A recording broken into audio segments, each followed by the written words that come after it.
Welcome to love talkies feel my love episode 6. ఓ వ్యక్తితో salsa dance చేస్తున్న సహస్ర అతనికి I love you చెప్పి గట్టిగా అతని పెదవి కొరుకుతుంది. అదే సమయంలో నిద్రలో ఉన్న సహస్రకి ఒక్కసారిగా నొప్పిగా అనిపించి అబ్బా అంటూ లేచి కూర్చొని పెదవిపై చెయ్యి పెట్టుకొని చూసుకుంది. ఆమె చేతికి లైట్గా బ్లడ్ తగలడంతో ఓ గాడ్, బ్లడ్ వస్తుంది, ఏమైంది అనుకుంటూ ఏం జరిగిందో గుర్తు చేసుకుంది. వెంటనే సిగ్గుపడుతూ, అంటే నేను కలలో ఎవరి పెదవో కొరుకుతున్నాను అనుకొని నా పెదవి నేనే కొరుక్కున్నానా? అయినా ఇదేంటి, నేను ఇలాంటి కలలు కంటున్నాను అని తనలో తానే నవ్వుకొని మళ్ళీ దుప్పటి ముసుగు తన్నింది. తర్వాత రోజు అతిరథ మహారథుల మధ్య మినిస్టర్గా ప్రమాణ స్వీకారం చేశాడు చంద్ర. కట్టుకున్న భార్యను కన్న కూతురిని చంపి ఆ సమాధి మీద చంద్ర మినిస్టర్ పదవి కట్టుకోవడం చూసి సహించలేని చిన్న కూతురు సురభి వాళ్లకు దూరంగా వెళ్లాలని డిసైడ్ అయ్యింది. ఆ విషయం పేరెంట్స్కి చెప్పడానికి సమయం కోసం ఎదురుచూస్తుంది. అదే సమయంలో సహస్ర బెంగళూరు వెళ్ళడానికి రెడీ అయింది. అమ్మా, ఆంటీ, మీరు కూడా బెంగళూరులో ఉండడానికి రావచ్చు కదా. ఆఫీస్ వాళ్ళు మనకు ఫ్లాట్ ఇస్తారు. అందులో 15 రోజుల పాటు ఉండడానికి పర్మిషన్ ఉంటుంది. ఈలోగా నేను బయట మరో ఫ్లాట్ చూస్తాను. తర్వాత మన అందరం అందులోకి షిఫ్ట్ అవ్వచ్చు అని అంది సహస్ర. లేదు బంగారం, అక్కడికి వస్తే మాకేం తోచదులే. పైగా మాకు ఇక్కడ జాబ్స్ కూడా ఉన్నాయి కదా, వాటిని వదులుకోవడం ఎందుకు? ఓపిక ఉన్నన్ని రోజులు జాబ్ చేద్దాం. తర్వాత ఎలాగూ నీతో పాటు ఉండక తప్పదు కదా. ఇక నువ్వు మా గురించి ఏం ఆలోచించకుండా హ్యాపీగా వెళ్ళి జాబ్ చేసుకో అని అంది మాలతి. ఉఫ్, మొన్నటి నుండి అది రమ్మని అనడం, నువ్వు రానని అనడం సరిపోయింది మాలతి. ఇన్ని రోజులు కష్టపడ్డావు కదా, ఇక తనతో వెళ్ళి దానికి కాస్త వండి పెట్టుకుంటూ అక్కడే ఉండొచ్చు కదా. నేనంటే ఒంటిదాన్ని, నీకు ఒక కూతురుంది, ఇంకా ఇక్కడ ఒంటరిగా పడి ఉండాల్సిన అవసరం ఏంటి అని అంది కవిత. హలో ఆంటీ, నేను అమ్మనొక్కదాన్నే రమ్మనలేదు, మిమ్మల్ని కూడా రమ్మన్నాను. అయినా మిమ్మల్ని ఒంటరిగా వదిలేసి మేమెలా వెళ్తాం? మేము ఎక్కడుంటే మీరు అక్కడే ఉండాలి. మీరు రానంటే నేను అమ్మని కూడా తీసుకెళ్ళను అని బెదిరించింది సహస్ర. ఆ మాటకి కవిత అభిమానంగా చూస్తే మాలతి నవ్వుతూ, కరెక్ట్గా చెప్పావు బంగారం, తనెక్కడుంటే నేను కూడా అక్కడే. ఆ తర్వాత మా బాధ్యత ఎలాగూ నీకు తప్పదు కదా అంది.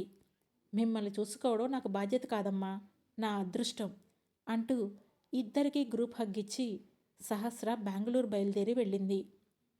ఆఫీస్ వాళ్ళు ప్లాట్ అలాట్ చేయడంతో డైరెక్ట్గా అక్కడే దిగింది సహస్ర. ఉదయాన్నే ఆఫీస్కి వెళ్ళడానికి రెడీ అయిన ఆమె గదిలో ఉన్న దేవుడి ఫోటో ముందు దండం పెట్టుకొని, దేవుడా, అడగ్గానే జాబ్ అయితే ఇచ్చావు, కానీ దానితో పాటు ఆ రాక్షసుడు రుద్రను కూడా సీఈఓగా తెచ్చావు. నాకెందుకు ఇలాంటి పరీక్ష పెట్టావు? నువ్వేం చేస్తావో తెలీదు. ఆ రుద్రను నా లైఫ్లో నుండి తప్పించు. నేను అతని కంటపడకుండా చూడు. ఇంకా కావాలంటే నా కోసం అదే ఆఫీసులో ఒక మంచి అందమైన అబ్బాయిని సెట్ చేయి.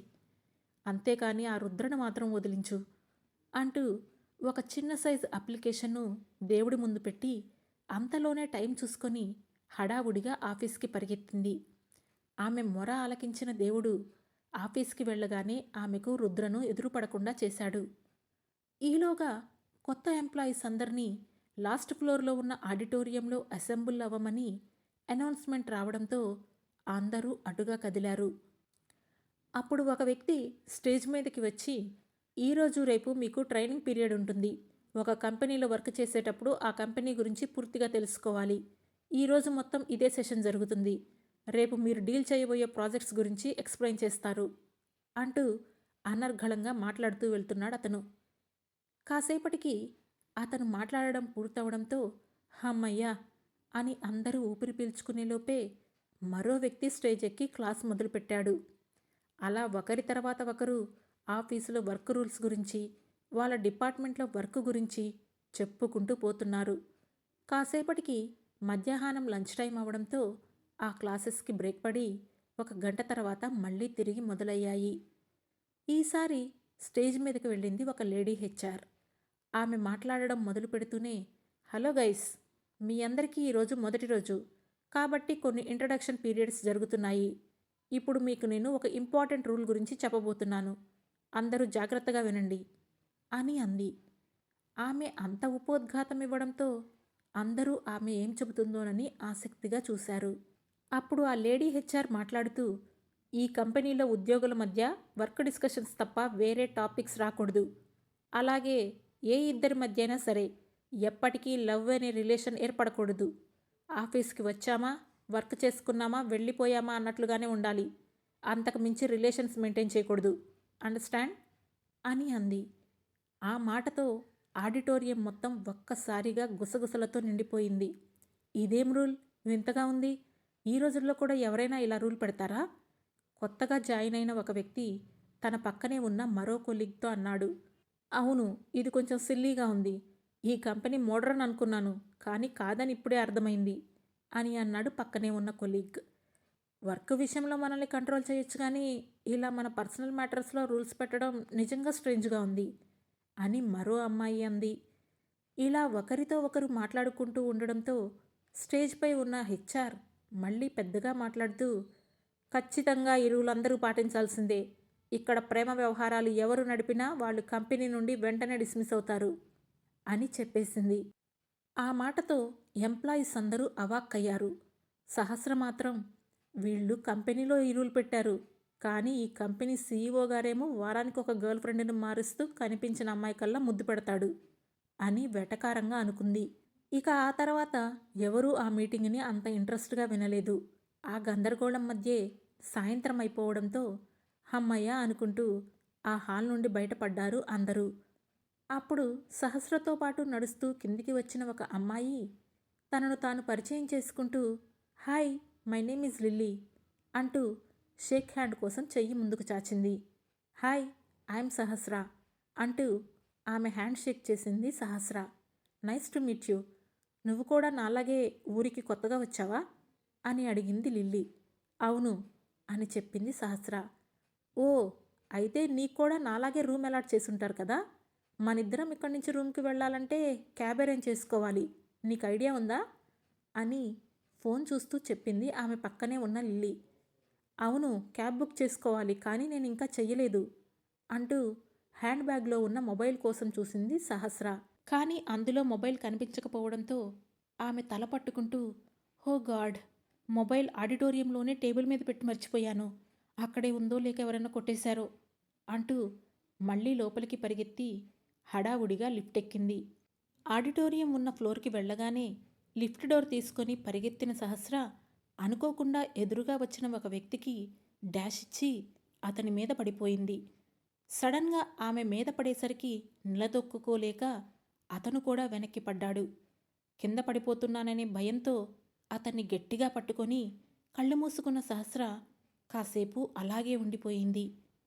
ఆమె ఎంతకీ లేవకపోవడంతో, hello miss, excuse me, are you okay అని అడిగాడు ఆ వ్యక్తి. ఆ వాయిస్కి మైమరిచిపోయిన సహస్ర మెల్లగా కళ్ళు తెరిచి తల పైకెత్తి అతని వైపు చూసింది.